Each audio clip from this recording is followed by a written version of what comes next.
हाय, hello, नमस्कार. मी आनंदी अभिजिता YouTube चॅनलवरती तुम्हा सर्वांचं पुन्हा एकदा खूप खूप मनापासून स्वागत. तर मंडळी, आज आपण मस्त चटपटीत असा साखरांबा बनवतोय. अगदी सोपी पद्धत आहे. अगदी नवशिके असतील किंवा बॅचलरसुद्धा एकदम झटपट बनवू शकतात. कुठलीही वेगळा मसाला किंवा वेगळा पदार्थ तुम्हाला इथे वापरायचा नाही आहे. तर इथे मी 7 ते 8 कैऱ्या घेतलेल्या आहे. तुम्ही कैऱ्या कुठल्याही वापरू शकता. फक्त हे ध्यानात ठेवायचे की कैरी जास्त आंबट नको. जर कैरी जास्त आंबट असेल तर तुम्हाला साखरेचं प्रमाण हे जास्त टाकावं लागेल. त्यामुळे शक्यतो कमी आंबट किंवा कमी आंबट असलेल्या कैऱ्या तुम्ही वापरायच्या आहेत. तर कैऱ्या अशा स्वच्छ पाण्याने 3दा धुवून घ्यायच्या आहे. त्यानंतर स्वच्छ पाण्याने चोळून धुवून झाल्या की त्या पुसून घ्यायच्यात. पुसून झाल्या की आपण हे जे साल जे आहे ते पिलरने काढून घेणार आहोत. तर तुम्हाला साखर आंबा किंवा गोड आंबा हा सालेसकट आवडत असेल तर तुम्ही असाही किसलात तरी देखील चालणार आहे. पण शक्यतो मी साल काढून घेते.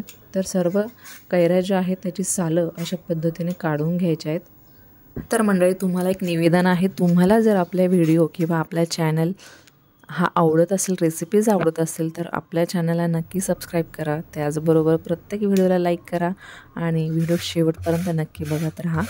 तर अशा पद्धतीने सर्व साल काढून झाले की इथे किसण्याने मी पूर्ण त्याचा किस करून घेतो. तुम्ही किस यावीपेक्षा जाड केलात तरी देखील चालणार आहे. तो मस्त लच्छेदार दिसतो. तर हे बघा, इथं पूर्ण किस हा बनलेला आहे. आता गॅसवरती कढाई ठेवायची आहे. त्यामध्ये 3 ते 4 टेबलस्पून तूप घालायचे. साजूक तूप वापरायचं आहे. त्यानंतर आपण जो किसून घेतलेला आहे कैरीचा किस आहे तो व्यवस्थित यामध्ये परतवून घ्यायचा, जेणेकरून तुपाचा जो सुगंध आहे किंवा वास आहे तो या कैऱ्यांमध्ये किंवा किसमध्ये छान उतरतो.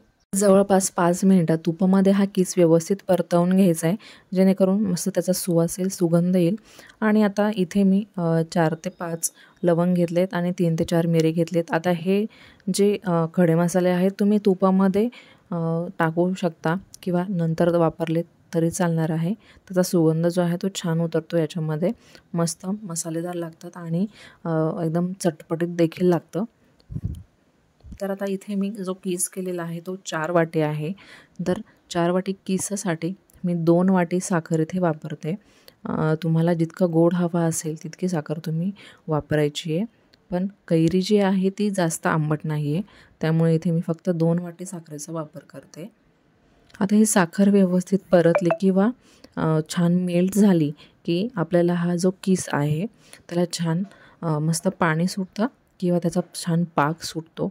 तर हे पाकामध्ये आपल्याला जवळपास 10 ते 12 मिनटं व्यवस्थित शिजवून घ्यायचं आहे, जेणेकरून तो कच्चा राहणार नाही आणि एकदम कुरकुरीत असा लागेल आणि लच्छेदारसुद्धा लागेल. तुम्ही साखरेऐवजी गूळ वापरलात तरी चालेल. फक्त त्याला गूळ आंबा म्हटलं जातं आणि याला साखर आंबा म्हटलं जातं. तर हा व्यवस्थित मेल्ट होऊ द्यायचा आहे. आणि हा स्टोअर करण्यासाठी शक्यतो काचेची बरणी जी असते ती वापरायची, जेणेकरून हा 1 ते 1.5 वर्ष बुरशी न लागता किंवा रंग न बदलता किंवा त्यामधली साखर किंवा गूळ जो आहे तो कडक न होता एकदम सॉफ्ट असा, क्रंची असा, लच्छेदार साखर आंबा किंवा गूळ आंबा हा तसाच राहतो, अगदी रंग न बदलता. तर इथे आपला साखर आंबा मस्त रसरशीत बनलेला आहे. अगदी 10 ते 12 मिनटांमध्ये व्यवस्थित शिजलेला आहे. तर अशा पद्धतीने तुम्ही हा साखर आंबा किंवा गूळ आंबा नक्की बनवून बघा. साखरेऐवजी गुळाचा वापर केला तर नक्की गूळ आंबा बनतो. तर अशा छान छान रेसिपीजसाठी आपल्या चॅनलला नक्की सबस्क्राईब करा. त्याचबरोबर व्हिडिओला लाईक करा, कमेंट करा आणि हो, जास्तीत जास्त शेअर देखील करा.